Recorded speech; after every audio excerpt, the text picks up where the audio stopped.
તલાટીની prelim પરીક્ષા દરેક દઈ આવ્યા હશો અને હવે તમે મેરિટ કેવું અટકશે એની બધી ચર્ચામાં હશો, અથવા તો જેને મેરિટ સારું છે એ મેન્સની તૈયારીમાં લાગી ગયા હશે.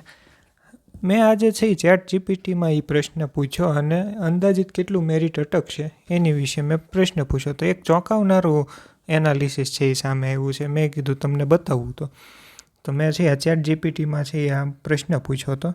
આમાં મેં લખ્યું છે કે ચેટ જીપીટીમાં મેં એક બ્રીફ એનાલિસિસ માંગ્યું હતું કે આખા ગુજરાતની જેટલી વિશ્વાસપાત્ર યુટ્યુબ ચેનલો છે એમાં બધાની એનાલાઇઝિંગ કરીને પછી પ્રેડિક્શન જે છે કટ ઓફનું એ કટ ઓફ જોઈ દો.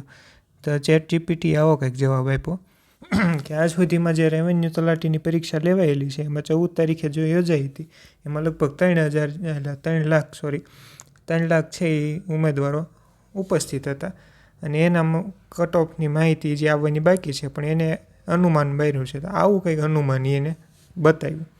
તો જેટલી પણ વિશ્વાસપાત્ર યુટ્યુબ ચેનલો એ મેરિટ છે એમનું બધું એને સરેરાશ કાઢી અને અહીંયા જનરલ એસસીબીસી એસસી એસટી અને ઈડબ્લ્યુએસના કટ ઓફ મૂકેલા છે. મારા મત મુજબ તો બહુ ઓછા મૂકેલા છે, કેમ કે મેં જેટલા એકેડેમીના વિડીયો જોયા છે એ મોટાભાગે 100થી 120ની વચ્ચે બધાએ કીધેલું છે, પરંતુ અહીંયા બહુ નીચે આપ્યું છે. જનરલનું 80થી 85. આમાં તમારું શું કહેવું છે એ જરાક મને કહેજો તો.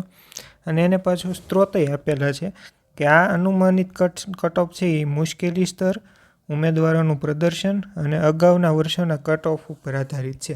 એટલે આ એટલી 3 વસ્તુ છે એના મુદ્દામાલ ધ્યાનને લીધો છે. અને અહીંયા 4 લિંક આપેલી છે યુટ્યુબની એને કે આ બધા વિશ્વાસપાત્ર યુટ્યુબ ચેનલ છે ને એમાંથી એને વિશ્લેષણ કરીને આ આપણને ડેટા આપ્યો છે.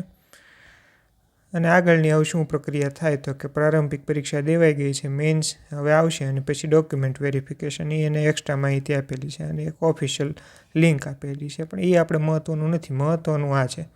તમારું શું આમાં કહેવું છે એ જરાક મને આમાં જણાવજો.